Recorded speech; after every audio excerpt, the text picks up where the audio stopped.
Hello friends, आप सबों का स्वागत है। दोस्तों, आज की इस वीडियो में हम बात करेंगे ज्यामिति के बारे में। और यह ज्यामिति गणित की ही एक शाखा है और इसका बहुत ज़्यादा इम्पोर्टेंट है। इसका भी दैनिक जीवन में बहुत अहम रोल है। तो दोस्तों, ज्यामिति को भी देखेंगे और इससे जुड़ी जो जानकारी है उसको भी देखते हुए चलेंगे। आगे इसका बहुत ज़्यादा उपयोग होने वाला है, तो हम लोग उन सारी चीज़ों को भी देखेंगे और उनके बारे में भी बात करेंगे। तो दोस्तों, जो चैनल में नए आए हैं वह चैनल को सब्सक्राइब जरूर से ज़रूर कर लें। और अभी हम लोग ज्यामिति से ही इसका जो सीरीज होगा उसको चलेंगे और इससे जो भी एग्ज़ाम में क्वेश्चन पूछा जाएगा उनको भी हम लोग देखते हुए चलेंगे। आगे क्वेश्चन इनसे भी मिलेगा। तो चलिए ज्यामिति के बारे में देखते हैं और समझते हैं। तो दोस्तों, सबसे पहले ज्यामिति क्या है इस चीज़ को जान लेते हैं। तो ज्यामिति जो है वह गणित की वह शाखा है जिसमें ज्यामितीय आकृतियों, बिंदु, रेखा, त्रिभुज, वृत्त आदि का और उसके पारस्परिक संबंधों का अध्ययन किया जाता है। तो दोस्तों, गणित की ही एक शाखा है ज्यामिति और इसमें ज्यामितीय आकृतियों के बारे में, बिंदु, रेखा, त्रिभुज, वृत्त आदि का उसके परस्पर संबंधों का अध्ययन किया जाता है। दोस्तों, ये भी जानते हैं कि यह जो ज्यामिति है वह ग्रीक भाषा के दो शब्द से बना है। ग्रीक भाषा के दो शब्दों से बना है। तो यह जो इसकी जो परिभाषा है इसको थोड़ा जान लेते हैं। जियो और मेट्रोन शब्द से बना है। तो दोस्तों, जियो से है पृथ्वी या भूमि और मेट्रोन से है मापना। तो इसको हम लोग एक हिसाब से इसको कह सकते हैं भूमि मापना। तो ग्रीक भाषा के दो शब्दों से जियो और मेट्रोन से मिलकर के बना है यह जियोमेट्री।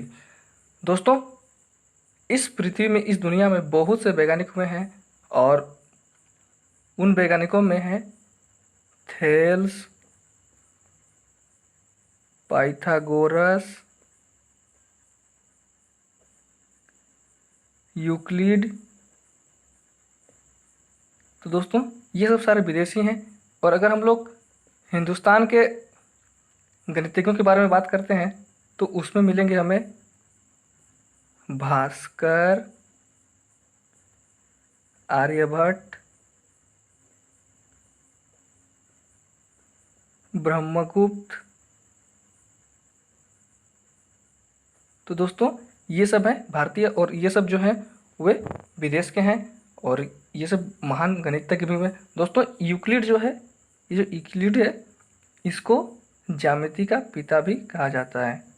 तो इसे ज्यामिति का पिता कहा जाता है। तो यूक्लिड ज्यामिति के पिता कहे जाते हैं। तो दोस्तों, आइए ज्यामिति के बारे में और आगे जो इम्पोर्टेंट पॉइंट है उनको देखते हुए चलते हैं। तो यहाँ पर है बिंदु, जिसको इंग्लिश में पॉइंट कहते हैं। तो इसके बारे में देखते हैं। तो दोस्तों, यह परिभाषित है। इसे इस प्रकार से समझा जा सकता है। इसके बारे में सभी कोई अलग अलग अपनी परिभाषाएं दिए हैं, इसी कारण से यह अपरिभाषित है। लेकिन इसे हम लोग इस प्रकार से समझ सकते हैं। वह छोटा से छोटा चिन्ह या डॉट जिसमें लंबाई, चौड़ाई और मोटाई कुछ भी ना हो बिंदु कहलाता है। तो वह छोटा से छोटा चिन्ह या डॉट जिसमें लंबाई, चौड़ाई और मोटाई कुछ भी नहीं हो वह बिंदु कहलाता है। तो दोस्तों, जैसे कि हम लोग इस प्रकार से रख दिए तो ये हो गया हम लोगों का बिंदु। इसमें ना तो लंबाई है, ना तो चौड़ाई है और ना ही मोटाई है। तो इसको हम लोग कहेंगे बिंदु या पॉइंट। और ये जो हो गया दोस्तों पॉइंट, इसको हम लोग चिन्हित करने के बाद में, ये जैसे पॉइंट हो गया, इसको चिन्हित करने के बाद में करेंगे क्या, इसका नामकरण अगर करेंगे तो हम अंग्रेजी के बड़े रोमन अक्षरों में इसका नामकरण करेंगे। अंग्रेजी के बड़े रोमन अक्षरों में इसका नामकरण करेंगे। तो जैसे कि दोस्तों ये एक पॉइंट है तो इसको हम लोग नाम दे दिए ए। ये अगर कोई पॉइंट है तो इसको हम लोग वाई नाम दे दिए, कुछ भी नाम दे सकते हैं। ये एक पॉइंट हो गया तो इसको हम लोग पी नाम दिए। तो इस प्रकार से हम लोग पॉइंट को लिख सकते हैं। चलिए दोस्तों आगे देखते हैं। आगे है रेखा। रेखा या जिसको हम लोग इंग्लिश में लाइन कह सकते हैं, लाइन कहते हैं। तो रेखा वह ज्यामितीय आकृति है जिसमें लंबाई हो लेकिन चौड़ाई और मोटाई ना हो। तो दोस्तों रेखा वह ज्यामितीय आकृति है जिसमें लंबाई होती है लेकिन चौड़ाई और मोटाई नहीं होती है। और रेखा विशेष गुण वाले बिंदुओं का समूह है। तो दोस्तों रेखा विशेष गुण वाले बिंदुओं का समूह है, जिससे कि दोस्तों यहाँ पर आप देख सकते हैं कि ये बिंदु बिंदु बिंदु इस प्रकार से मिल करके एक रेखा या लाइन बना हुआ है। तो यह विशेष गुण वाले बिंदुओं का समूह है। जैसे कि दोस्तों इसके बाद हर एक बिंदु के बाद ही यह बिंदु का समूह है, इस कारण से इसको विशेष गुण भी कहा जाता है। और दोस्तों यहाँ पर एक इम्पोर्टेंट है कि वह एक रेखा में अनंत बिंदु होते हैं। तो दोस्तों यह बहुत ज़्यादा इम्पोर्टेंट है कि एक रेखा में अनंत बिंदु होते हैं, तो यह अच्छी तरह से जान लेनी है। जैसे कि यह जो रेखा है वह इस पॉइंट से और इस पॉइंट के बीच में अगर बात करते हैं तो इन दोनों पॉइंट को हम लोग ए और बी नाम कर सकते हैं। तो यह रेखा ए बी है, और इसको अगर हम लोग लिखना चाहेंगे, केवल एक वर्ड में लिखना चाहेंगे, तो उसको एल से दर्शा सकते हैं, एल से दर्शा सकेंगे इसको। तो इसका जो नामकरण होगा दोस्तों वह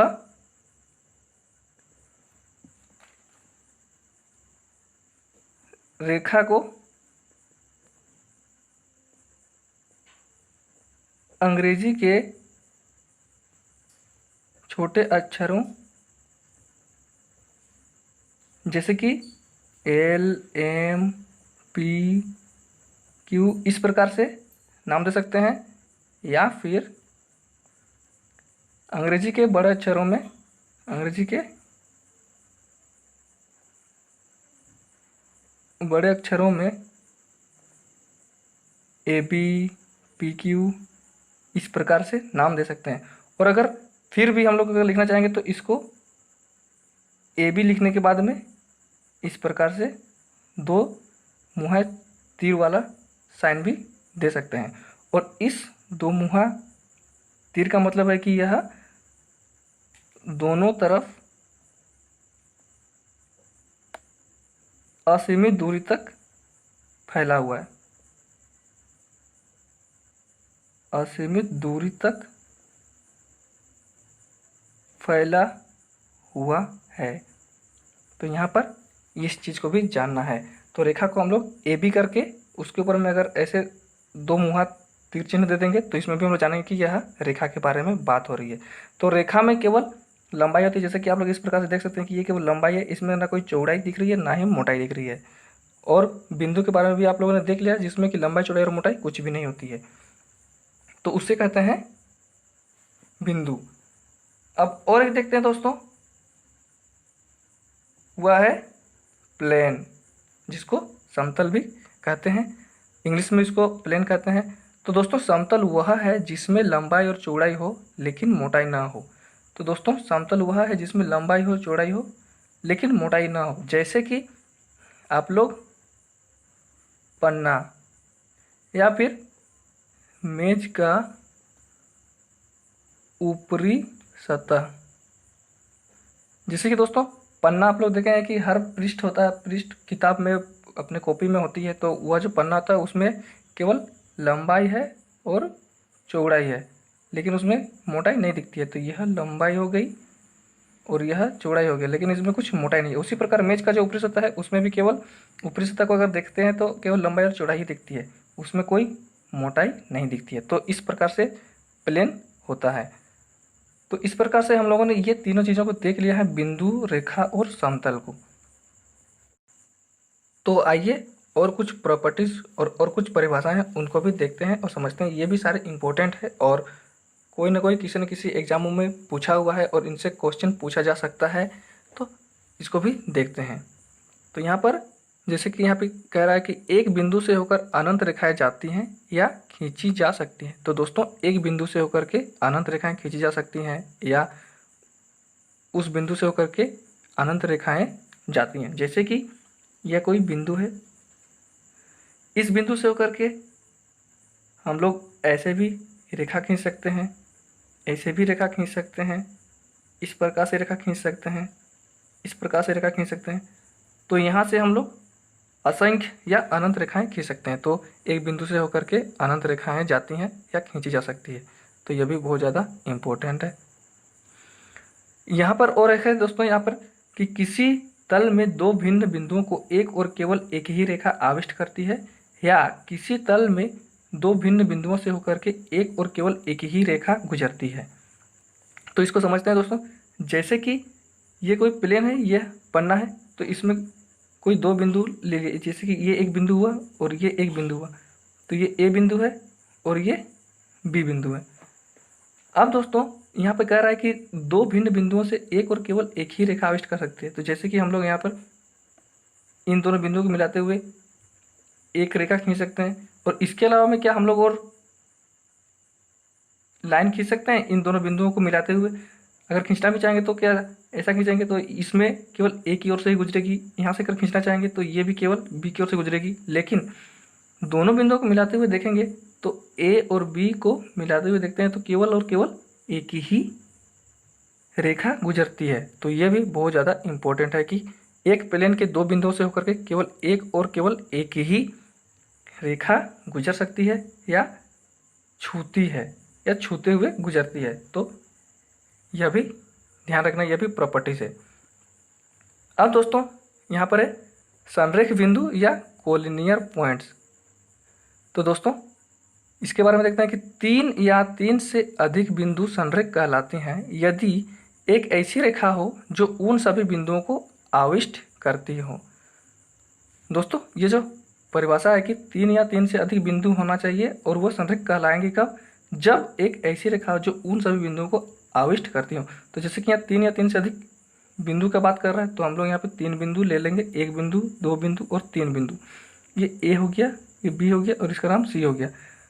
अब एक ऐसी रेखा जो उन सभी बिंदुओं को आविष्ट करती है, मतलब इन तीनों बिंदुओं को छूती है। तो इस प्रकार से हम लोग छूते हुए एक रेखा खींचेंगे जो इन तीनों बिंदुओं को छूते हुए गुजर जाएगी या छूते हुए चली जाती है। तो इसको हम लोग कहेंगे संरेख बिंदु। ये तीनों बिंदुएं संरेख कहलाएंगी।